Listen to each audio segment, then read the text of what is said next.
किले पर जमा है, जहां हर साल हमारी आजादी का परचम देश के प्रधानमंत्री जी फहराते हैं।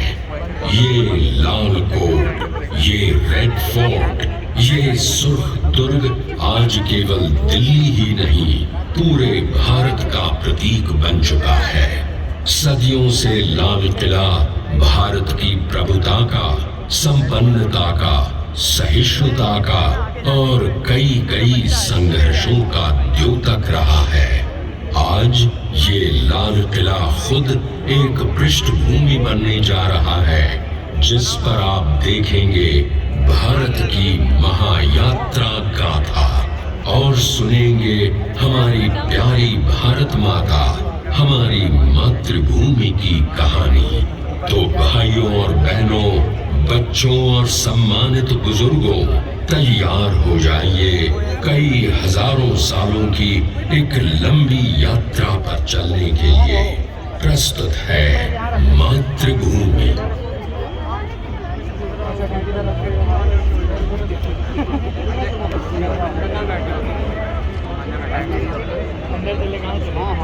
दिख रहा है ना, तो उठो, उठ जाओ।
मेरी मातृभूमि ने पहली बार देखा।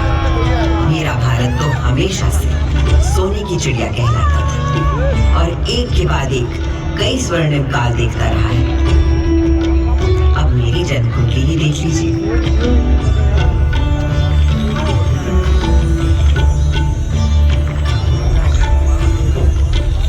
जिस सुनहरे समय में मेरा जन्म हुआ था, उस वक्त मेरे आसपास छेनी, हथौड़ी, संग तराशू, पत्थर कटों की ठक ठक ताल थी और संत कवियों के शहद से सुर उस रसधार को बहाने वाले पूरे भारत भर से अनेकों कवि थे। इन भक्त कवियों में कोई हिंदू था, कोई मुसलमान, कोई सूफी, कोई शाक्त, कोई शैव, कोई वैष्णव। सबके आराध्य अलग अलग थे, भाषा अलग, पर सबकी भक्ति में एक ही परमात्मा, एक ही ब्रह्म, एक ही ओंकार के दर्शन सारे देश में हो रहे थे।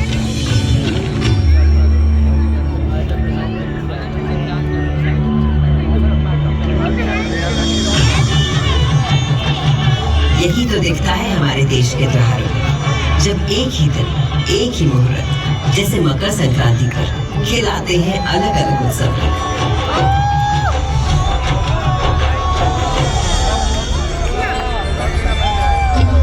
इस लाल किले को बनवाया था मुगल शहंशाह शाहजहां ने। बलुए पत्थरों से मुझे गढ़ा गया था और इस मजबूती से कि 400 साल बाद आज भी मुझे हिलाना नामुमकिन है।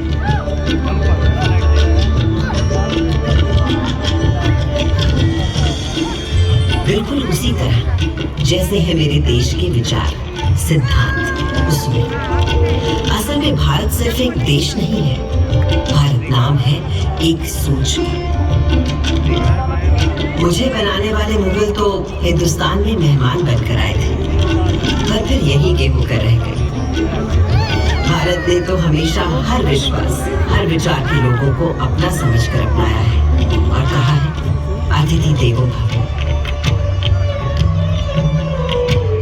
मगर उससे भी बहुत पहले भारत ने कई स्वर्णिम युग देखे थे, जैसे था हमारे देश का वैदिक युग। सरित सरस्वती नदी के तीर बैठे जब ऋषि मुनि गंभीर, समिधा अग्नि आहुति और यज्ञ तपस्या कर हुए सब प्रज्ञ, रचने लगे वो वेद पुराण ऋग अथर्व यजुर और साम, शोध किए सब जीवन तत्व, खोज निकला प्रकृति का सत्व, जीवात्मा परमात्मा है एक, माया भ्रम से लगे अनेक, आत्मा अजर अमर अछेद, अनादि अनंत अखंड अभेद।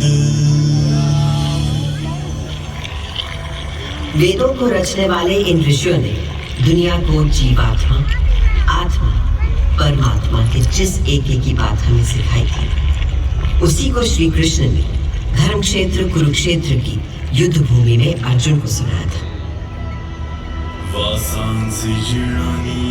जैसे पुराने कपड़ों को उतारकर मनुष्य नए कपड़े पहन लेता है, उसी प्रकार आत्मा भी पुराने शरीर को त्याग कर नया शरीर धारण करती है। इस आत्मा को ना तो शस्त्र काट सकता है और ना आग इसे जला सकती है, ना इसे पानी भिगा सकता है और ना ही हवा उसे सुखा सकती है।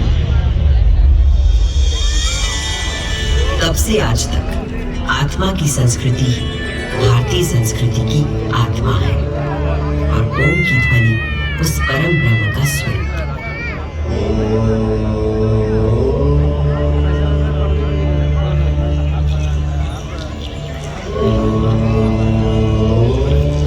आज सरस्वती भले ही आंखों से ओझल हो गई, पर नासा के सर्वेक्षण बताते हैं कि सरस्वती अभी तक जीवित है और अब धरती के भीतर भीतर बहती है।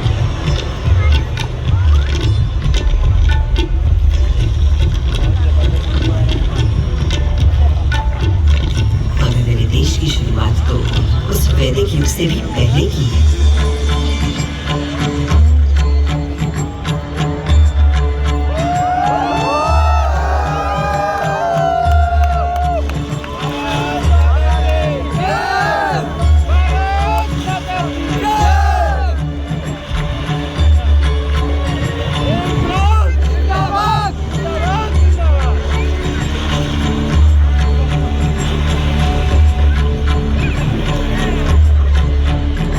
सिंधु के किनारे एक ऐसी सभ्यता उभरी, निखरी, संवरी, जो संसार ने कभी भी कहीं भी नहीं देखी थी। उस वक्त के हमारे शहर थे स्मार्ट इंटेलिजेंट सिटीज।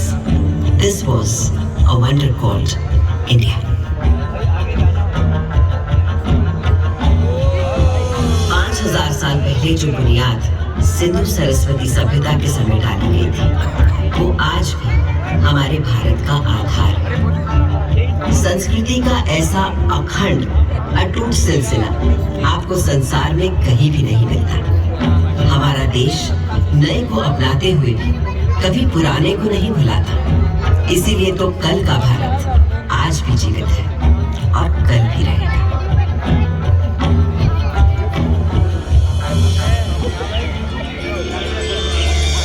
एक और बड़ी विशेषता है मेरे भारत की, सत्य की खोज।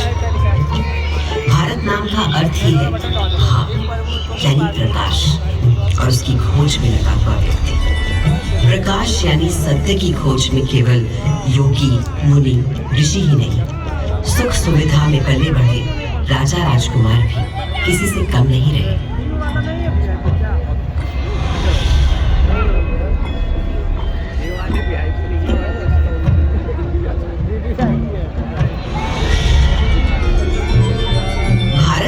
दार्शनिक मनीषियों गुरुओं ने जो आध्यात्मिक मार्ग दिखाया था, उसी को ठोस रूप दिया भारत भर में फैले तमाम राज्यों साम्राज्यों ने।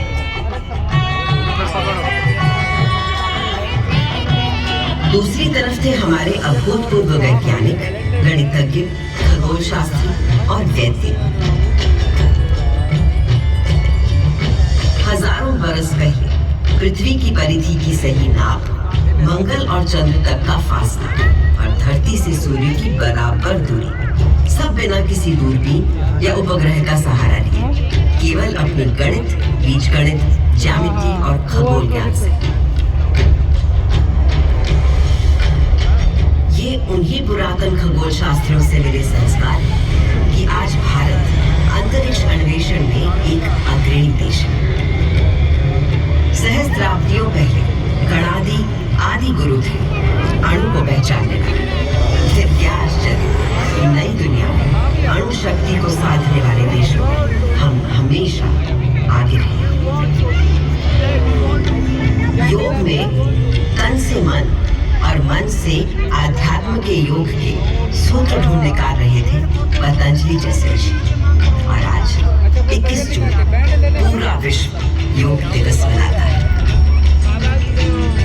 वहीं विद्वान वैद्य मानव शरीर के छुपे हुए राज और हर बीमारी का इलाज खोज रहे थे। सर्जरी की भी शुरुआत इन वैद्यों ने कर डाली थी और कटे अंगों को जोड़ने के लिए प्लास्टिक सर्जरी की।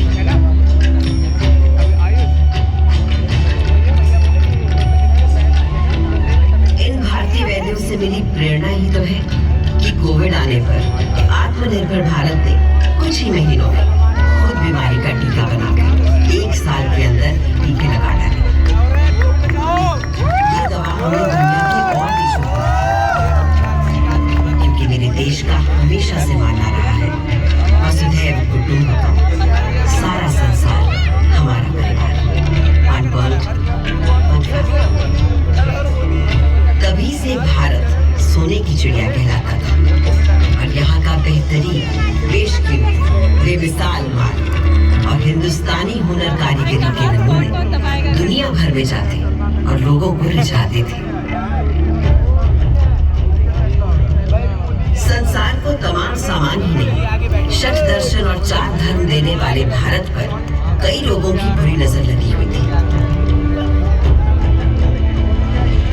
मगर जब भी विदेशी हमलावरों या किसी आतताई ने मेरी मातृभूमि के मूल्यों, धर्म और संस्कृति पर हमला किया, तो माँ की लाज बचाने के लिए मुंह तोड़ जवाब दिया भारत के जाबाजों ने।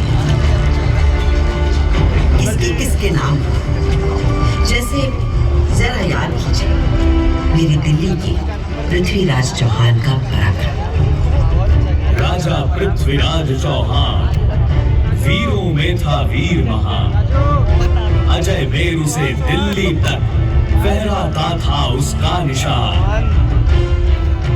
8 बार था किया पराजित जब गजनी से आया गौरी, पर था दुर्भाग्य 9वें युद्ध में टूट गई वो पक्की डोरी। हमारे राजा पृथ्वीराज चौहान को मारने से पहले क्या आप इनका शब्द भेदी बाण का कौशल नहीं देखना चाहेंगे? जब यह बंद आंखों से केवल आवाज सुनकर ही शिकार पर निशाना लगा लेते हैं।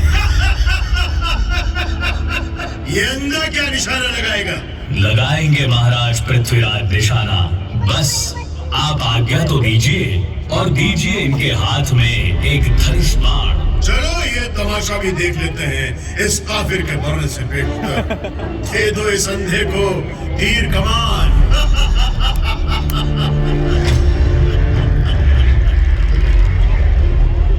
4 बांस 24 गज अंगुल अष्ट प्रमाण, दाऊ पर सुल्तान है मत चूक्यो चौहान।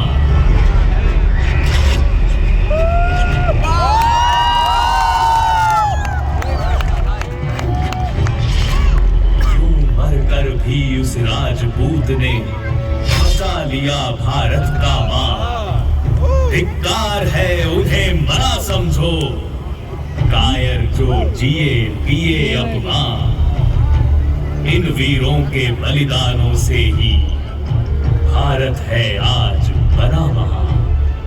भारत के दुश्मन कभी समझ ही नहीं पाए कि वो हमारे शरीर को घायल कर सकते हैं, मार सकते हैं, पर वो भारत की आत्मा को कभी नहीं मार पाएंगे।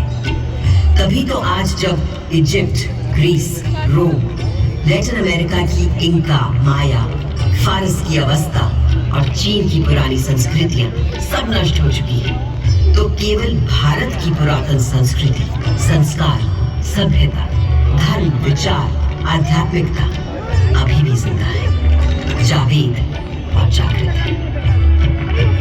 आज भी घर की पहली रोटी गाय को दी जाती है। आज भी सुबह सुबह लोग चींटियों को आटा खिलाते हैं। हर घर, आंगन, पोल में चिड़ियों के लिए दाना पानी रखा जाता है। आज भी हम पेड़ों, प्रकृति, निसर्ग को किसी देवता सा पूजते हैं और नदियों को मां मानते हैं। और ये सब तब से जब किसी ने एनवायरमेंटल बैलेंस और क्लाइमेट चेंज का नाम ही नहीं सुना। मेरे भारत पर एक काला साया तब पड़ा जब गोरे अंग्रेजों ने छल बल से हमें अपना गुलाम बना दिया। और ये सूरत गैरतमंद हिंदुस्तानियों को कतई भूल नहीं थी। सन था 1857। सुनो भाइयों, कथा सुनो 57 की। कान खोलकर सुनो, कथा है क्रांति के पहले सावन की। अंग्रेजों की धूप खड़ी थी, धरती पर थी आफत। 57 की गर्मी पाकर खिल उठी थी बगावत। सारे भारत में आग लगी थी, क्या झांसी क्या अंबाला, पंजाब, बिहार, अवध, झारखंड, दिल्ली,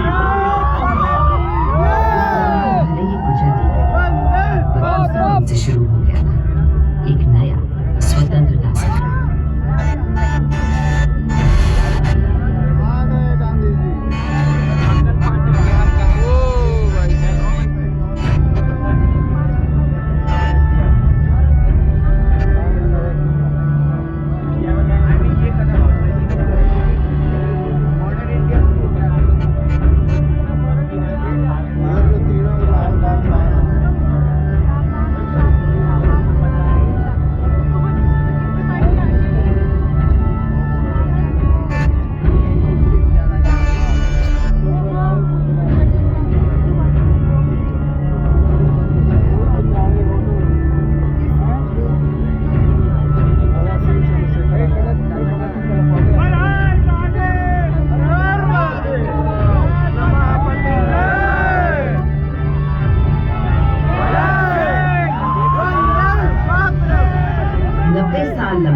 जंगे आजादी के बाद जब मेरे भारत में 1947 स्वतंत्रता पाई, तो उस दिन सदियों की गुलामी के बाद मेरे लाल किले पर आजाद भारत का परचम लहराया गया। उस दिन से देश के 14 प्रधानमंत्री हर वर्ष स्वतंत्रता दिवस को यहाँ आते हैं, और जब देश का गौरवशाली तिरंगा फहराते हैं तो मुस्कुराहट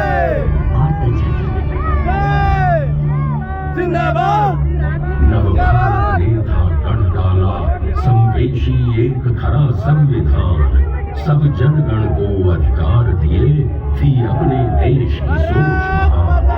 जब भूख लगी तो हरित क्रांति कर भंडारे भर गए किसान, शक्ति ऊर्जा के पूर्ण को हम तोड़ गए अपने विद्वान। देश की रक्षा करने को मुस्तैद है अपने वीर जवान, हर सीमा पर है डटे खड़े, हो बर्फ पहाड़ या रेगिस्तान। जब प्यास लगी तो दूध की नदियां बहा गए अपने वाले, आकाश अंतरिक्ष छूने को बढ़ चले अपने इसरो वाले। छुआ चंद्र कभी कभी मंगल ग्रह, ऐसे हैं मंसूबे अपने। भारत है करने आज खड़ा अपने पूरे सारे सपने। इस हिंदुस्तान की छिपी शक्ति अब ये दुनिया पहचानेगी, और विश्व गुरु इस भारत को सारी तभी ही दुनिया मानेगी।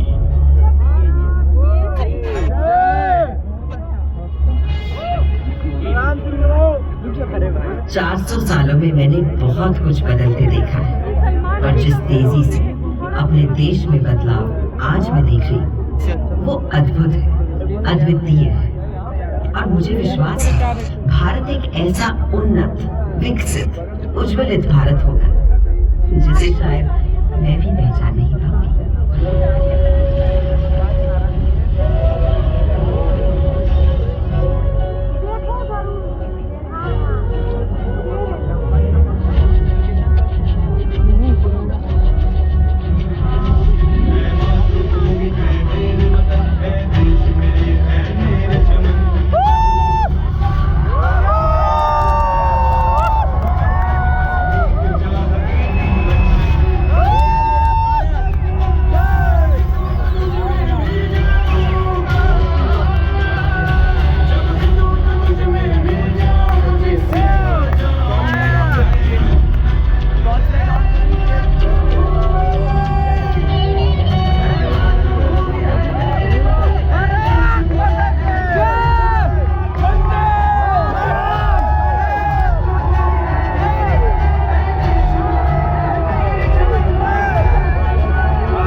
सबके पास